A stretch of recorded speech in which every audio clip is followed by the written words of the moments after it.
The old jazz hands. Welcome, welcome, welcome. Thank you for joining me.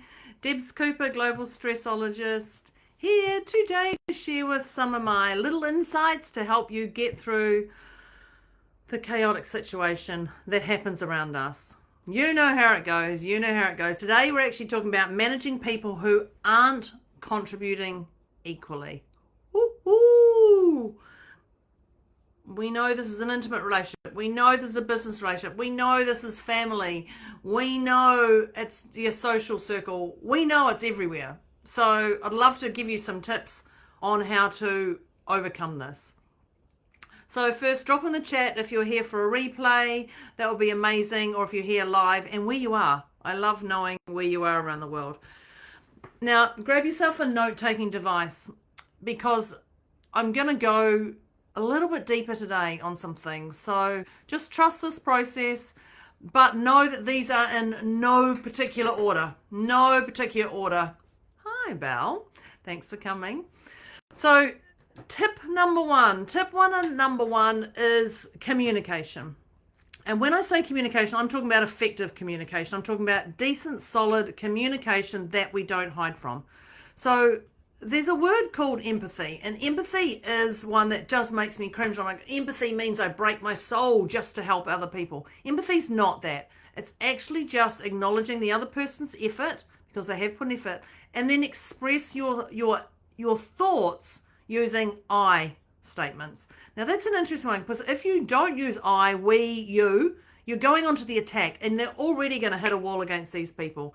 So acknowledge them, but also be aware to use you. When I think about this, I also think about listening. Now, I'm probably one who will listen to somebody and I'll start listening and then I'll drift off and then I'll come back. So this is a great one for me, is to actually practice active listening. So give them a chance to share their thoughts and perspectives and ensure they feel heard before jumping in on something. I'm a firm believer of seen, heard, acknowledged. If you can see someone, if you can hear them, and you can acknowledge them, that alone takes that whole head frazzle down a few notches. Already it's going down. The next tip I'm going to share is, someone told me that they're not even knowing what the tips are, so I'm just going to keep trying to put this up. The next tip is conflict resolution. And when I talk about conflict resolution, I'm talking about don't let this stuff build up. So if there's an issue, address it promptly. Address it as quick as you can in a way that feels right for you and the others. But if you don't, it's going to create further tension. And we know that when we focus on the issue, not the person, so it's a solution based to the issue. And this also helps with being seen, heard, acknowledged. Because if there's stuff going on, you know what happens when you ignore stuff. It builds and builds and builds and builds. So keep the conversation that you're having with them centered and on a specific behavior that you would think would require evolution rather than attacking the person or the way they've done it. Yeah, it's definitely an interesting one. So keep the conversation centered. Check in with yourself on the specific behavior that you want or require evolution from, that you're looking at, because you've got to be clear on what you're looking for rather than attacking the person themselves. The next tip is a word I don't like. I don't know why I don't like this word, and I didn't Google it to see if there's another word for boundaries. Boundaries. So if you can find another word that is nicer to boundaries, because I hear that boundaries and I literally cringe. I must have some little stored memory back there about that. So define what your limits are early on. If you don't set boundaries, people walk all over you. That's true. But if you don't know what you want, so to set boundaries, you actually have to figure out what the heck you want. So get clear and specific on what you want. And this is in personal or professional relationships. This is letting people know, remember, seen, heard, acknowledged, letting people know your boundaries in a firm but respectful manner. You don't need to shout, you don't need to scream, you don't need to do any of that. This is what I'm trying to say. This is what I'm going to get my message across. Be clear and concise with your communication, but set those boundaries and be consistent with them. So once you set them, follow through and enforce anything that's going to maintain that balance and respect. So say things, if you're going to say things like, I'm not going to pay for this anymore. That's great, but you can't pay for it anymore. If you say, I'm not going to go and see my family anymore, then you can't go and see your family anymore. You can, but you can say this is a pivot to that. You can definitely change things because nothing's set in concrete. Doesn't mean you're never going to pay again. But right now, no, I'm not. For the next month, I'm not doing it. I'm going to give this a go for the next month. I'm not going to see the family member that causes me this. I'm not going to go pay for this. I'm not going to have that conversation. I'm not going to hide the work that I'm doing from my colleague, any of that stuff. But you must set boundaries because it allows you to feel like, okay, I've got something in place. I've actually done something. We all survive boundaries. But they might throw their tenties, and that's okay. Their tenties isn't up to you to catch. This is totally their stuff. And you can do all the mindset work on things. But if it's one-sided, make a decision and stick to it. The next tip is inspiring techniques. And so when I think about inspiring techniques, I think lead by example. Show your enthusiasm to the job or the task or whatever you're doing. And I'm not talking about false enthusiasm. There's a difference. Actually, I really want to do this. This really inspires me to do this. You know those ones, or that, yeah, I can do that. Do you know what they made me do? None of that stuff. So ensure that it's realistic enthusiasm. Realistic, and it's not false, and dedication to the task that you're doing, and that inspires others as well. You know the old when Harry met Sally, I want some of that, I want some of that, I want some of that. Have a bit of that. And we know, although she actually did a false one, for the men who haven't watched it, it's very funny. For the woman, thank you, she did a little bit of false. She was clever at that. But people can read through your false, some, and offer uplifting reinforcement. And when I talk about reinforcement, I'm talking about recognize what they've done and reward them. But again, don't be false. So even reward them by saying, you've done a great job here. However, it could have been done in half the time. So reward people with that. Seen, heard, acknowledged. So even something small, even just a small wording, actually can inspire others to continue doing stuff. The next one is ownership. And I'm going to encourage you, put my pen down, and ownership. And it's about you taking ownership of what's going on and them taking ownership. So for yourself, you own the role you have played in this. Don't avoid it. Don't let this escalate. Whatever it is, don't let it go. But when it comes to others, so when you're delegating tasks for ownership, ensure that you have clear expectations. You're clear in your communication, what you're asking them to do. So when you're asking them to do that, outline what's expected and the importance of each task or what we're going for or whatever, to encourage them to be accountable to that. If they're not hearing it, get them to repeat it back. Now, what did you hear me say?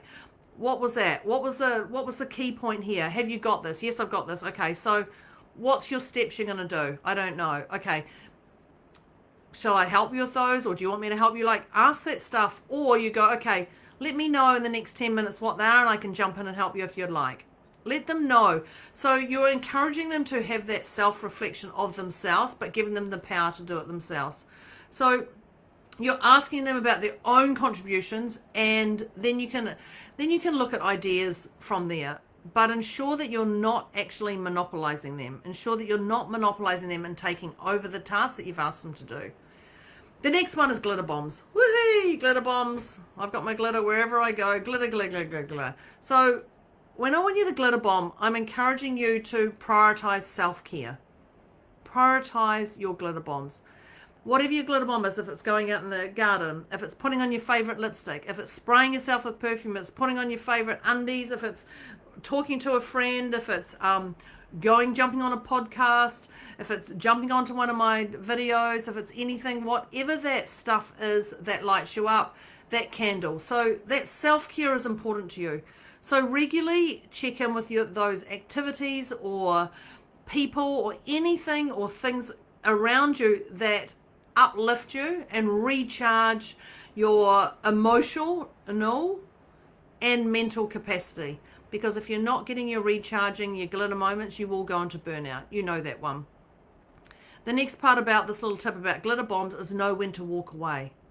There's the old saying, gambler, know when to walk away, know when to fold them. So fold them, walk away. Know when to walk away. Know when things are draining and one-sided, and it may be time to step back and reevaluation your involvement into that situation. I can't tell you what to do. This is about what works for you in that situation. And if things are wobbling, I guarantee this thing won't have just started here. I guarantee this problem won't have started here.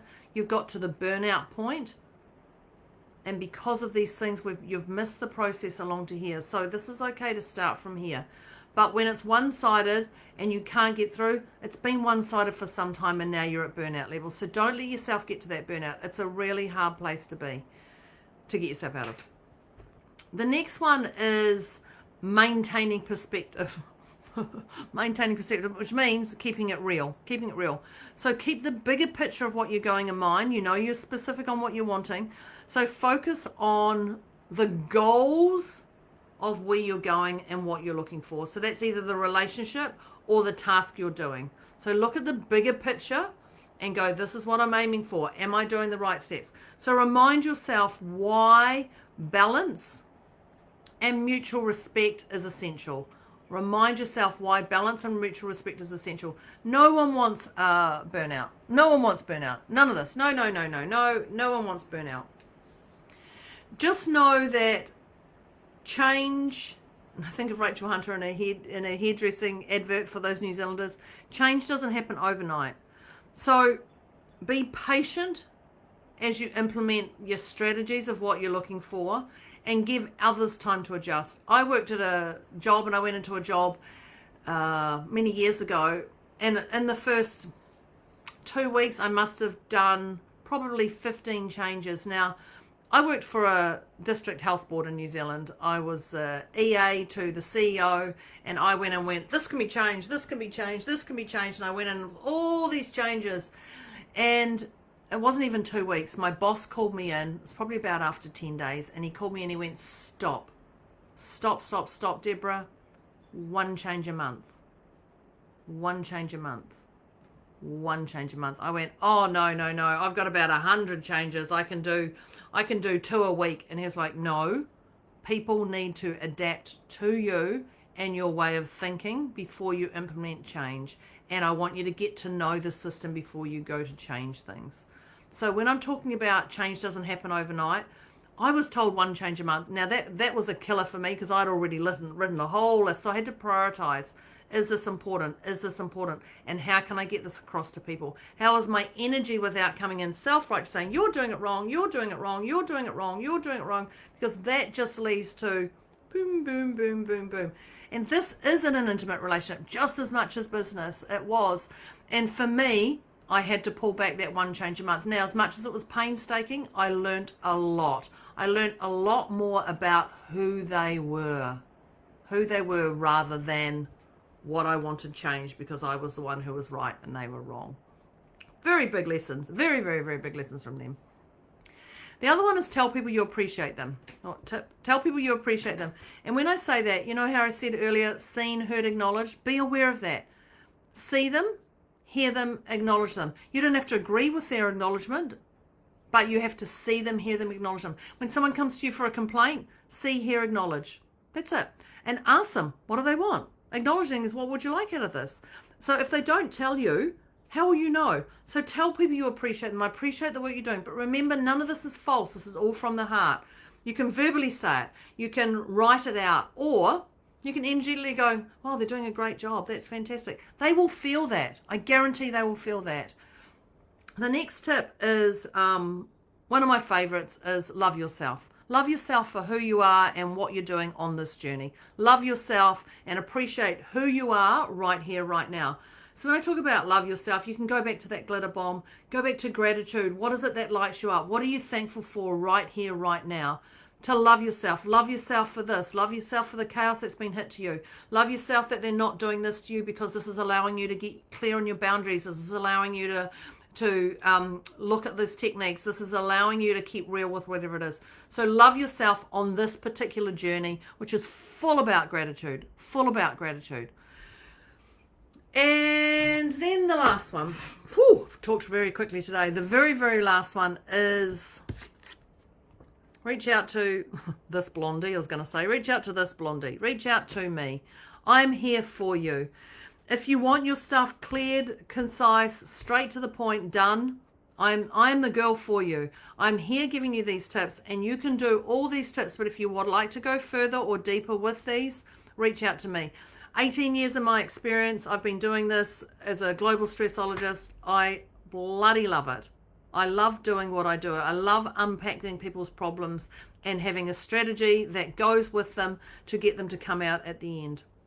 So if you've got any questions around that or anything, I'll drop my book a time with me in the chat.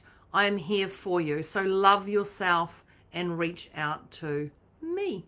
So, Debs Cooper, global stressologist, talking about managing people who aren't contributing equally. So if you like this, if you love this, if you got some insights, I would love to know two things. One, your number one tip that you enjoyed, and if I've left one off, let me know that. And the other two things I'm going to ask for is that you share this. Bring people in and get them to listen to this video and let me know what they think of it. Let's open that conversation, because this is a very, very common industry in business and in your personal world. So this is teaching you how to manage people who aren't contributing equally.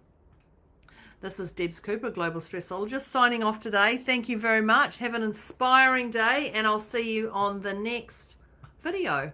Bye.